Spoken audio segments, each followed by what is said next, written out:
Did you know that a sneeze can travel at speeds of up to 100 miles per hour? That's faster than a cheetah.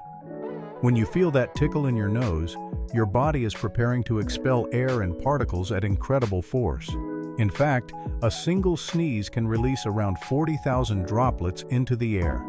That's why covering your mouth is so important. Those tiny droplets can carry germs and allergens, spreading illness or triggering allergies. Interestingly, the speed and force of a sneeze can vary based on factors like your health and even your posture. So the next time you feel a sneeze coming on, remember, it's not just a simple reflex. It's a powerful burst of energy that can travel across a room in an instant.